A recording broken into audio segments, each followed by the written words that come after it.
Vous êtes plus que jamais éligible au mysticisme. Demandez aux jeunes si ça les intéresse, sans avoir besoin de se fournir dans les petites rues, d'être simplement assis ici et stone. Si la vie tout entière est une course, la ligne d'arrivée est la mort. Est-ce cela que vous voulez? Il est temps que les jeunes de ce monde se lèvent et exigent un processus éducatif plus sensible et humaniste. Pour votre propre croissance, votre bien-être et le bien-être du monde, parce que ce monde est le vôtre demain.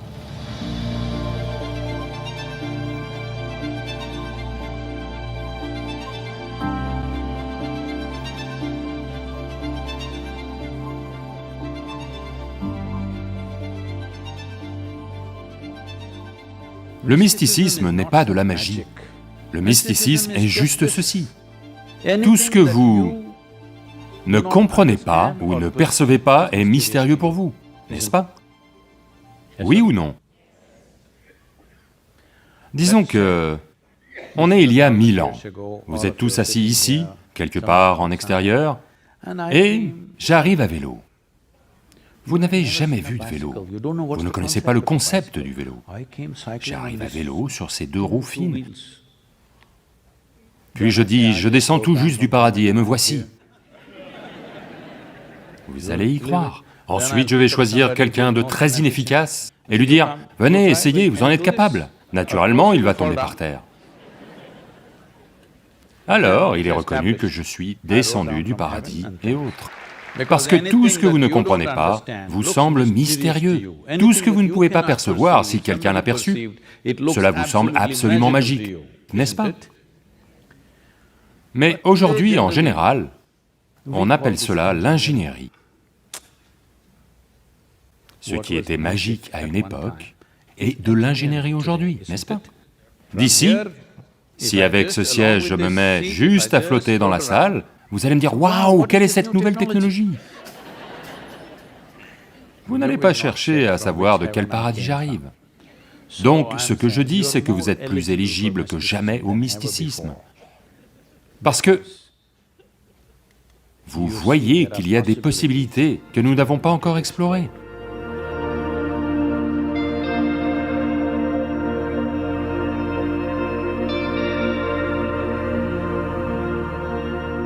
Je suis un peu perplexe quand je parle à des gens plus jeunes, autour de 20 ans, qui sont dans un mode de consolidation de leur individualité et qui sont, à vrai dire, totalement résistants à cette idée qu'ils doivent baisser la garde.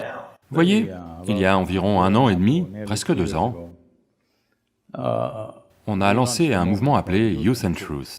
Ce n'est pas pour donner des conseils, ce n'est pas une religion. Ce n'est pas une philosophie où l'on va vous conseiller comment être. C'est juste que vous avez des questions. Quand vous êtes jeune, vous avez beaucoup de questions. Quel que soit le genre de questions que vous posez, on va vous donner une réponse judicieuse pour vous, d'une façon qui a un sens pour vous. Et cela a pris tellement d'ampleur que, au moment où je parle, plus de 162 invitations d'universités sont en attente. On n'est simplement pas capable d'y aller. Alors, qu'est-ce qui les attire? Donc, je suis à Bangalore. Ils m'ont invité à toutes ces conférences pour moins de 25 ans, vous savez. Il y a des conférences pour les moins de 25 ans. Seuls ceux qui ont moins de 25 ans, pour je ne sais quelle raison, je suis éligible. Près de 12, 13 000 jeunes sont assis là. Une forte odeur de marijuana, d'accord? Donc, il y a bien des façons de les aborder. Une simple, je leur dis, regardez juste mes yeux. Je suis toujours stone. Demandez aux jeunes si ça les intéresse. Pas besoin d'aller acheter dans les ruelles, d'être simplement assis ici et stone. Est-ce que ça les intéresse? Ils sont tous intéressés, c'est pour cela qu'ils sont après moi. Donc, n'essayez pas de leur enseigner une philosophie, donnez-leur une meilleure alternative. Allô? Donnez-leur une meilleure alternative, pourquoi ne la choisiraient-ils pas? Parce que les jeunes ne veulent pas écouter les bêtises que les vieux racontent sans cesse. Ils parlent sans cesse de choses qui n'ont pas marché dans leur vie. Quand je dis qu'elles n'ont pas fonctionné, je veux dire que... Comment étaient les gens quand ils avaient 5-6 ans? Quel était leur niveau de joie et d'exubérance? À 30 ans, comment sont-ils devenus? Cela a-t-il fonctionné, je vous le demande? À 5 ans, si vous êtes si joyeux, à 30 ans, vous devriez être en extase, si vous avez grandi. C'est l'inverse qui s'est produit, de toute évidence, ça n'a pas fonctionné. Les absurdités ont survécu trop longtemps, sous prétexte d'être l'autorité. Le temps est venu où aucune autorité ne survivra. La vérité est la seule autorité. Ce qui fonctionne vit, ce qui ne fonctionne pas meurt. Une bonne époque.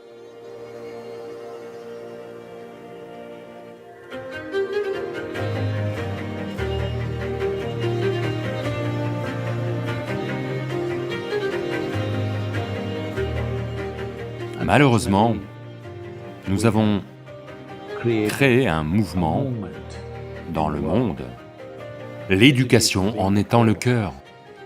Il y a bien d'autres aspects. L'éducation en est le cœur, où il s'agit toujours de conquérir le monde.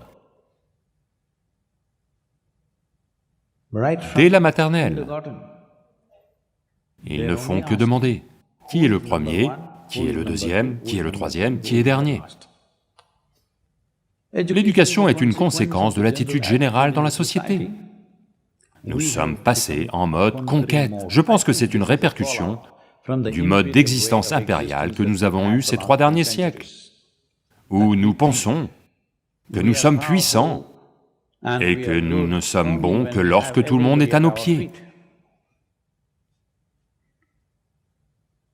Eh bien, avec la technologie, avec la croissance mondiale, les aspirations humaines, avoir tout le monde à vos pieds, ces temps sont révolus. Mais nous n'avons toujours pas réussi à changer le système éducatif, fondamentalement. Ici, vous êtes encore en train de lutter. Qui conquiert qui? Quand vous voulez faire la course avec quelqu'un, ou quand vous pensez que la vie est une course, tout ce que vous voulez faire, c'est atteindre la ligne d'arrivée au plus vite, n'est-ce pas? Allô?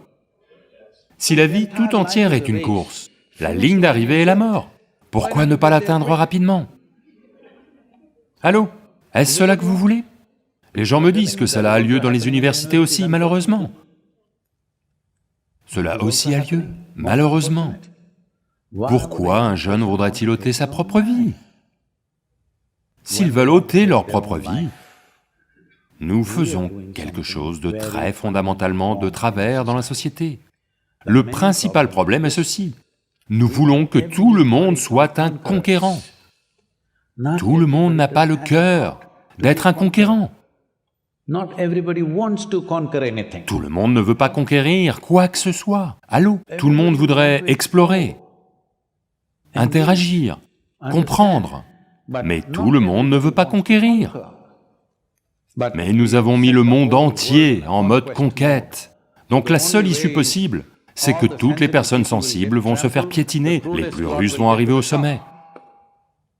Ce n'est pas une bonne façon de structurer la société dans ce monde. Il est temps que nous changions les structures qui font les gens. L'éducation est un processus important parce que près de 90% de la population humaine passe par cet unique filtre, n'est-ce pas? Allô? Ce filtre devrait devenir un filtre très sensible et humaniste.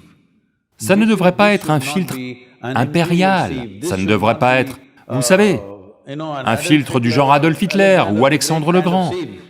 En ce moment, nous essayons de les produire. Nous essayons toujours de les produire. Nous essayons de produire des tyrans qui vont jouir des échecs des autres, n'est-ce pas? Allô? Je veux être numéro 1, veut dire quoi? Que j'apprécie que vous ayez tous échoué. Pourquoi? Pourquoi avoir amené cela? Il est temps que la jeunesse de ce monde se lève et exige un processus éducatif plus sensible et humaniste. Pour votre propre croissance, votre bien-être et le bien-être du monde, parce que ce monde est le vôtre demain.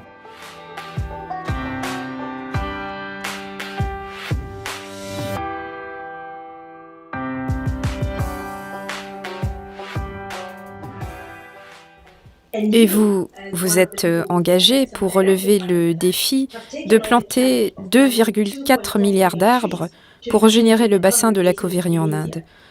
Pour moi, 2 milliards d'arbres, cela semble vraiment énorme. Eh bien, 2,42 milliards d'arbres, ça paraît beaucoup bien sûr, mais ce chiffre de 1,3 milliard de personnes sur des terres asséchées qui empêche Ibrahim de dormir la nuit, c'est ce que je vois comme une solution, parce que c'est à peu près la population de l'Inde. Donc, ces 1,3 milliard de personnes, si chacun d'entre nous s'engage à planter seulement 2 arbres dans les 12 prochaines années, vous avez déjà le bon nombre, d'accord? En gros. Donc, nos problèmes et nos solutions ne sont pas séparés. Si l'on fait usage d'une certaine dimension, elle devient une solution. Si on la laisse inexploitée, elle devient un problème. Donc maintenant, la seule question est de savoir si nous allons faire usage de cela pour trouver une solution ou non. Cauvery Calling est une solution pour le bassin de la Cauvery, qui représente environ 84 000 km². Pour reconstituer le sol, vous avez besoin de feuilles d'arbres et de déjections animales. Mais ces choses sont toutes deux absentes, comme le disait Ibrahim. Quoi que vous fassiez quelque part, quelqu'un le fait bien pousser, d'accord? Et maintenant, les marchés sont dans le monde entier. Donc vous ne vendez pas uniquement localement parce que ça peut toujours être vendu à l'autre bout du monde. Donc lorsque c'est le cas, maintenir la fertilité des sols, la richesse de la biodiversité de nos sols est la responsabilité numéro 1. C'est le but de Cauvery Calling. J'aimerais vraiment terminer en vous remerciant encore une fois, Sadhguru, d'être venu dans nos bureaux ce matin à la Convention des Nations Unies pour la lutte contre la désertification. Ce bureau est évidemment le vôtre. Merci beaucoup. Et le travail que vous faites coïncide parfaitement avec le mandat de cette convention. Et nous sommes très heureux de travailler avec la Fondation Isha et de développer ce partenariat. Nous espérons sincèrement qu'il y aura plus de leaders comme vous à travers le monde, non seulement en Inde, mais aussi dans d'autres parties du monde. Parce que consacrer sa vie à ce mandat du développement durable et à une planète durable est absolument essentiel. Cauvery Calling est un engagement sur 12 ans, pour moi et tous les bénévoles qui m'entourent. Nous avons besoin de votre soutien pour en faire une réalité. Oui, nous sommes tout à fait derrière vous. Et il ne s'agit pas que de cette rivière. Nous voulons que ce soit un modèle éprouvé pour le reste du monde tropical. Merci. Merci.